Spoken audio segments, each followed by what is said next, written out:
Hello and welcome to एजुटेक। मैं हूं आपका दोस्त मोहित। स्वागत करता हूं आपका इस बेहतरीन सेशन में। और आज मैं इस सेशन में लेके आया हूं आपके सामने कंप्यूटर के वे क्वेश्चन जो कि आरआरबी पीओ में 2021 के मेंस में पूछे गए हैं। ठीक है, तो ये बहुत ही इंपॉर्टेंट है आगे आने वाले मेंस के लिए, जैसे कि एसबीआई क्लर्क और आरआरबी क्लर्क और आईबीपीएस क्लर्क, आईबीपीएस पीओ, इन सब के लिए बहुत ही इम्पोर्टेंट है। तो आपको ये वीडियो पूरी एंड तक देखनी है। अगर आपको वीडियो पसंद आती है तो वीडियो को लाइक ज़रूर करें और चैनल को सब्सक्राइब करें, जिससे कि मुझे मोटिवेशन मिलता रहे और भी ऐसी आपके सामने बहुत सारी वीडियो लेके आता रहूँगा। ठीक है, तो चैनल को सब्सक्राइब ज़रूर करें। चलते हैं फिर बिना किसी देरी के क्वेश्चन की तरफ। Question first is translator who convert high level language to low level language. High level language से लो लेवल लैंग्वेज में कन्वर्ट करने के लिए कौन सा ट्रांसलेटर यूज़ होता है या उस ट्रांसलेटर को क्या कहते हैं। ठीक है, ठीक है, वैसे तो बहुत सारे ट्रांसलेटर होते हैं। तो अगर ऑप्शन में क्या था वो तो इस हिसाब से बताया जाएगा, जैसे कंपाइलर होता है, इंटरप्रेटर होता है। ठीक है, ऑप्शन में जो था उस ऑप्शन मुझे पता नहीं है, लेकिन क्वेश्चन था यही एज इट इज़। तो इसका आंसर मैं बताता हूँ अपने उड़ते, लैंग्वेज ट्रांसलेटर, इसको बोल सकते हैं हम लैंग्वेज ट्रांसलेटर। ठीक है, अगर कंपाइलर आंसर है तो आप कंपाइलर लगाइए, इंटरप्रेटर तो इंटरप्रेटर लगाइए। ठीक है, तो इसका सिंपल सा आंसर है लैंग्वेज ट्रांसलेटर। ये दोनों ही लैंग्वेज को ट्रांसलेट करते हैं हाई लेवल से लो लेवल में। समझ गए? ओके, चलो आगे। ठीक है, which function is use to calculate reminder in M S Excel. M S Excel में रिमाइंडर कैलकुलेट करने के लिए कौन सा फंक्शन यूज होता है या फिर कौन सी की यूज होती है। ठीक है, बताइए फटाफट से। इसका आंसर है मॉड, यानी कि मॉडुलस। मॉडुलस फंक्शन अगर हम यूज करेंगे तो वो जो है हमें रिमाइंडर प्रोवाइड कराएगा। ठीक है, चलता हूँ नेक्स्ट क्वेश्चन। नेक्स्ट क्वेश्चन है, is magnetic is magnetic hard disk cheaper than magnetic tape. क्या magnetic hard disk magnetic tape से चीपर होती है? बताइए फटाफट से।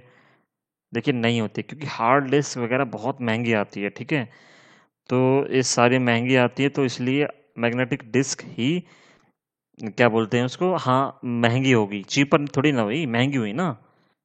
ठीक है, तो इसका आंसर है नो या फिर फॉल्स आप कह सकते हो। ठीक है, तो अगला क्वेश्चन है, is it is a software program designed to record every key stroke on the computer when it runs. देखिए, क्या बोलते हैं, ये एक प्रोग्राम के बारे में बात कर रहे हैं, जो कि हम जितने भी स्ट्रोक कीबोर्ड से एंटर करेंगे, कुछ भी लिखेंगे मान लीजिए, तो कैलकुलेट कर लेगा कि आपने कितने स्ट्रोक लगाए हैं या फिर कितने स्ट्रोक, जैसे कि टाइपिंग में होता है। ठीक है, जैसे कि आप किसी भी कंपिटेटिव एग्जाम की टाइपिंग देने जाते हैं। ठीक है, और क्या बोलते हैं उसको, फिर वो क्या करता है कि आपने कितने स्ट्रोक लगाए हैं उस हिसाब से वो आपके मार्क्स देता है। ठीक है, तो इसी को बोलते हैं। तो ये पूछ रहा है कि वो कौन सा प्रोग्राम है, उस प्रोग्राम को क्या बोलते हैं, उसको बोलते हैं की लॉगर। ठीक है, की लॉगर बोलते हैं स्पाईवेयर, जो एक स्पाईवेयर है। ठीक है, इसको बोलते हैं की लॉगर। ओके, आगे चलते हैं। Which power point view works best for adding slide transition. ठीक है, कौन सा पावर पॉइंट व्यू बहुत ही अच्छा होता है स्लाइड ट्रांजिशन के लिए? बताइए फटाफट से। ये मैंने अपने सारी वीडियो में करा रखे हैं पीछे, आप जाकर चेक कर सकते हैं। ठीक है, इसको बोलते हैं स्लाइड शॉर्टर व्यू।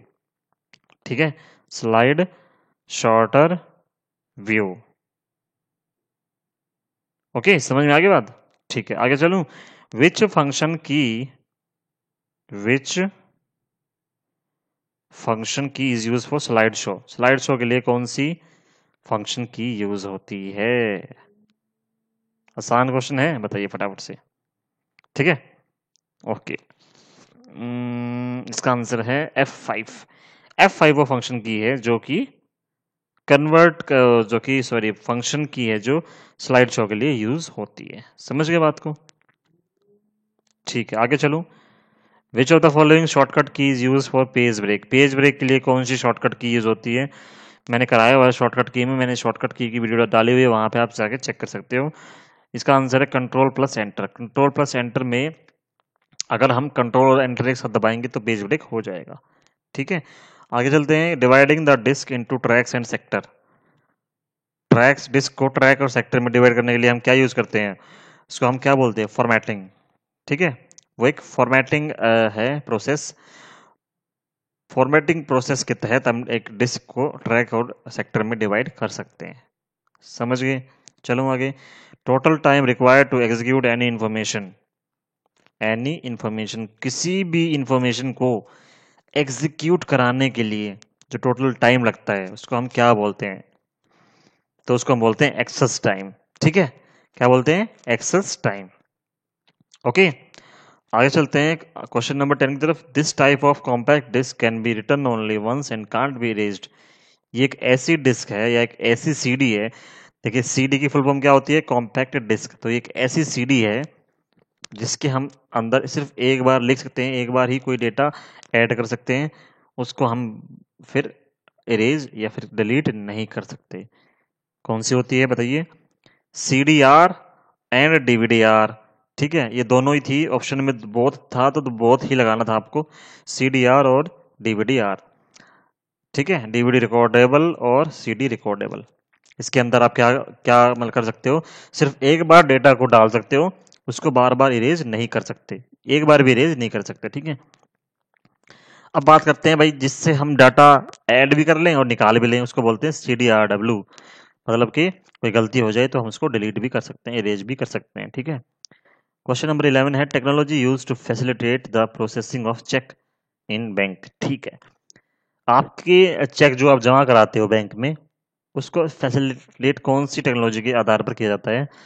मतलब किस आधार पर उस चेक को चेक किया जाता है कि भाई ये ओरिजिनल चेक है, ये आपका ही चेक है या किसी और का चेक है। ठीक है, इसको बोलते हैं MICR, magnetic ink character recognition. ये एक तरह की टेक्नोलॉजी है जिससे चेक को प्रोसेस कराया जाता है बैंकों में। ठीक है, protocol use for sending mail. Email send करने के लिए कौन सा प्रोटोकॉल यूज होता है? बताइए फटाफट से। इसको बोलते हैं SMTP, simple mail transfer protocol. ये सेंडिंग के लिए भी और रिसीविंग के लिए, दोनों के लिए यूज होता है SMTP। ठीक है, और POP, पोस्ट ऑफिस प्रोटोकॉल जो है वो सिर्फ रिसीविंग के लिए यूज होता है मेल को। ठीक है, तो SMTP जो है वो बोथ के लिए और POP3 जो है वो सिर्फ रिसीविंग के लिए। आई होप गाइज आपको वीडियो पसंद आ रही होगी, क्वेश्चन पसंद आ रहे हो तो आप चैनल को सब्सक्राइब जरूर कर लें और वीडियो को लाइक करें। कमेंट बॉक्स में लिख के बताएं कि आपको ये सेशन कैसा लग रहा है। ठीक है, क्वेश्चन नंबर 13 पे चलते हैं। Control and alt keys are called. Control और ऑल्ट कीज को हम क्या बोलते हैं? बताइए फटाफट से। इसको हम बोलते हैं कंट्रोल की। ठीक है, क्या बोलते हैं? Control key. Which part of the system use to process programme.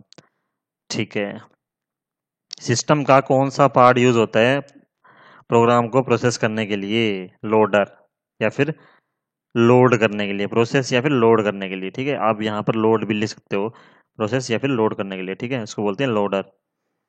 Loader सबसे पहले क्या करेगा? लिंकर काम करेगा, प्रोग्राम को लिंक किया जाएगा, उसके बाद उसको लोड कराया जाएगा। Linker loader. ठीक है, ये ऐसे काम करते हैं। समझ में आगे बात? ठीक है, क्वेश्चन नंबर 15 है। What is MAC address. MAC address क्या होता है? मैक एड्रेस जो है किसी भी कंप्यूटर का, किसी भी प्राइवेट कंप्यूटर का एक फिजिकल एड्रेस होता है, जिससे कि हम उसको पहचान सकते हैं कि भाई ये रैंडम कौन सा किसका और किस इसका ऑनर कौन है, अगर उसको अपना मैक एड्रेस पता है तो पीसी का। ठीक है, और ये 48 बिट का होता है। इसकी फुल फॉर्म है मीडिया एक्सेस कंट्रोल। बस इतना आपको जानने की जरूरत, ज़्यादा डीप में वो नहीं पूछेगा। ठीक है, क्या बताओ अब की बार इसकी फुल फॉर्म पूछ ले तो मैंने लिख दिया है। 16वां क्वेश्चन है बायोस स्टोर्ड एट। बायोस क्या होता है? पहले तो बेसिक इनपुट आउटपुट सिस्टम।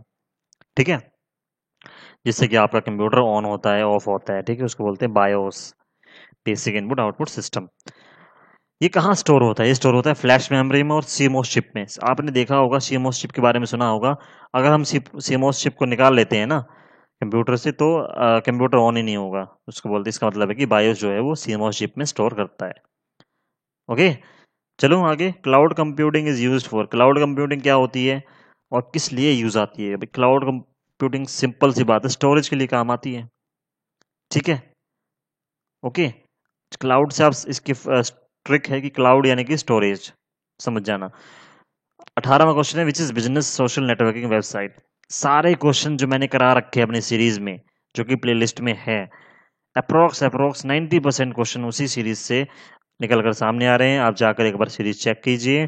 ठीक है, और फिर ये वीडियो दोबारा से देखिए, फिर बताइए कि ये सारे क्वेश्चन है कि नहीं है। ठीक है, क्वेश्चन नंबर 18 है भाई, बिजनेस सोशल नेटवर्क की वेबसाइट कौन सी है? तो लिंक्डइन है।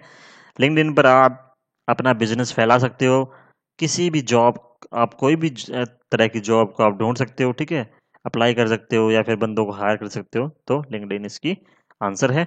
एफटीपी क्या होता है? कुछ ऐसा क्वेश्चन था। एफटीपी है file transport protocol, file transfer protocol, ठीक है।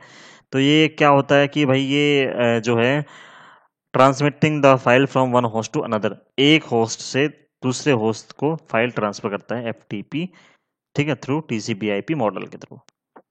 ओके, समझ गए? इसकी फुल फॉर्म पूछेगा आपकी बार, फाइल ट्रांसफर प्रोटोकॉल इसको बोलते हैं, file transfer protocol. Okay, question number 20 है, व्हाट इज स्टेगनोग्राफी? स्टेगनोग्राफी क्या होती है? बस स्टेगनोग्राफी क्या होती है कि it is a technique of hiding secret data within an ordinary non secret file और message in order to avoid detection, ठीक है। The secret data is that extracted as it destination, ठीक है। क्या होता है कि आपके जो व्हाट्सएप ग्रुप होता है या फिर व्हाट्सएप आपने कभी चलाया हो, वहां पे आपको लिखा मिलेगा कि एंड टू एंड एनक्रिप्शन, ठीक है, उसमें ये यूज होती है स्टेगनोग्राफी, एनक्रिप्शन में यूज होती है आपके डेटा को हाइड करने के लिए किसी थर्ड पार्टी से, ठीक है, कोई डेटा आपका चुरा ना ले, वो यूज होती है स्टेगनोग्राफी।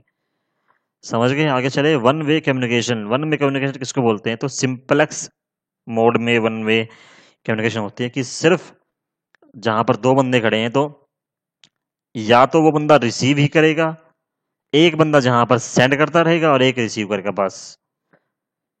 जैसे कि मान लीजिए एक है बंदा ए और एक बंदा बी, तो ए जो है वो इनपुट सेंड करता जाएगा और बी जो है वो ए की इनपुट को रिसीव करेगा, बस, और कुछ नहीं करेगा बी, और ए बी से अलावा कुछ नहीं करेगा। इसको बोलते हैं सिंपलेक्स मोड और वन वे कम्युनिकेशन, ठीक है। बात करते हैं हाफ डुप्लेक्स की। हाफ डुप्लेक्स का एक क्वेश्चन आया था, हाफ डुप्लेक्स क्या होता है? तो भाई हाफ डुप्लेक्स होता है कि data can be transmitted in both direction on a single carrier, ठीक है, signal signal carrier but not at the same time, ठीक है। एक ही टाइम पर डेटा ट्रांसफर नहीं होगा, हाँ, दोनों डायरेक्शन से डेटा आप सेंड कर सकते हो, ठीक है, लेकिन एक टाइम पर नहीं। इसको बोलते हैं हाफ डुप्लेक्स। अगर एक टाइम पर करना हो तो उसको बोलेंगे फुल डुप्लेक्स। समझ गए? एक ही टाइम पर करना हो, सेम टाइम पर, तो बोलेंगे फुल डुप्लेक्स। अगर सेम टाइम पर नहीं करना है तो बोलेंगे हाफ डुप्लेक्स। समझ गए बात को? चलो आगे।